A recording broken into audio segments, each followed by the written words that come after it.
Welcome to Unfrazzle, a podcast for solo business owners with a big vision who are ready for a kinder, more sustainable approach to productivity. I'm Louise Miller, and each week I share bite-sized insights to help you step away from the hustle, stop faffing and stay focused so you can make your brilliant ideas happen and make a bigger impact in the world. Before we dive into today's episode, if you enjoy what I'm sharing here on Unfrazzle and you'd like to support the podcast, you can buy me a cuppa by going to buymeacoffee.com/Louise Miller and making a one-off donation. I'll pop a link to that in the show notes. Okay, grab yourself a cuppa and let's get started. A little while ago, one of my Make It Happen Club members emailed me letting me know that she was feeling utterly depleted. Life had been dealing her some pretty crappy hands all year, and she wasn't sure how to go about making a plan without making what she described as a pressure-filled plan. So she was looking for suggestions on how to adapt to the quarterly planning process that we do in the club to suit what she described as this burnout-y situation. And I was so happy that she asked, not only because it allowed me to share some insights that would bring her more peace and ease, but because it also shone a light on one of my blind spots. So an assumption that I've been making about how people relate to planning that's actually not how most people view it. So first, let me tell you what I told her in advance of our quarterly planning session in response to her email. So she has given me permission to share this with you. So here's what I said to her. Focus solely on your recovery. If there's anything else happening in your life that's non-negotiable and has to happen, feel free to include that. But if not, it's okay to have just one project and for that project to be getting yourself well again. And if that means that you end up with a plan that feels sparse, great. Space is your friend, embrace it. And if anything I share during the session feels unhelpful for you, given that your priority is you, ignore it. Maybe see the session as an opportunity to sit quietly, go inward and reflect, knowing that keeping things spacious will serve you best. So that's what I said in response to her email. And she then showed up to the session, and during and kind of after the session, my wonderful exhausted client let me know that this advice was a massive help and that she's going to use some of it as a mantra for the next little while. And then, in a strange coincidence that made me realise I needed to record an episode on this, another of our Make It Happen Club members was messaging me during that same session, letting me know that her plan didn't have very much on it and questioning whether that was okay.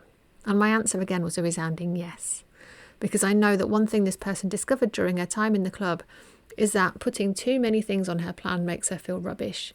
She's far more motivated and productive when she leaves herself plenty of space.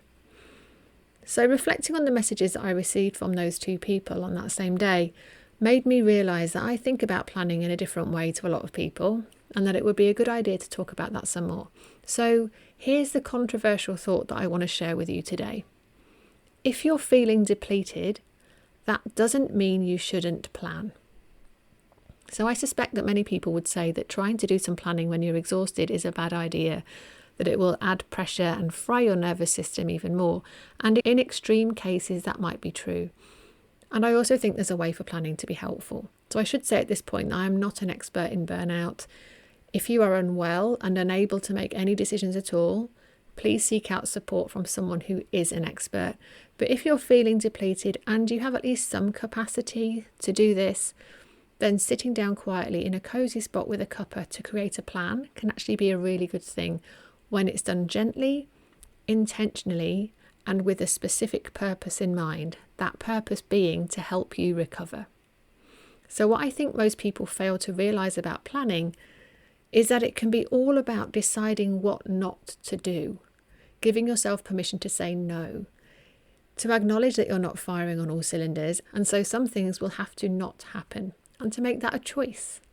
You know, when you give yourself a little time to look at the things you feel you should be doing and then decide not to do most of it, or at least not now, you can stop worrying about it. You can tell the people you need to tell. Clients and collaborators are usually very understanding if you tell them you're having a tough time and won't be able to get things done by the date you'd originally said. Is staying off social media for a while going to result in the collapse of your business? Will the world end if your email list doesn't hear from you for a couple of weeks? Is that more important than your well-being? Probably not. So give yourself permission not to do those things instead of fretting about the fact that you're not doing them.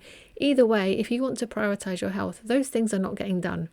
But by sitting down and making that a choice, you don't need to feel guilty about it. Remember, Planning is not about cramming loads of doing in so that you can meet your goals as quickly as possible.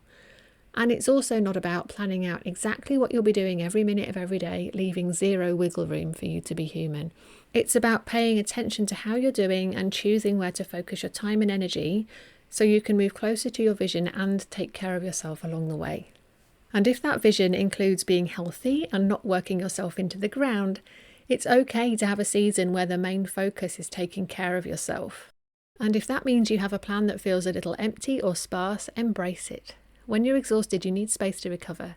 And intentionally planning what gets your precious energy and what doesn't is, in my experience, a really great way of giving yourself that space. I hope this helps you think about planning a little differently so you can lean into it when things feel tough. Remembering that when done gently and thoughtfully, it can relieve the pressure rather than add to it. And as always, I hope that this helps, and I look forward to seeing you again soon. Thank you for listening to Unfrazzle. If you enjoyed this episode, please share it with a friend who needs a dose of calm productivity in their life. And I'd love it if you could leave me a rating and a review, as that will help more people discover this podcast. If you'd like to hear more from me to help you stop faffing and take back control of your time, you'll find a link to join my mailing list in the show notes, and I would really love for you to join us.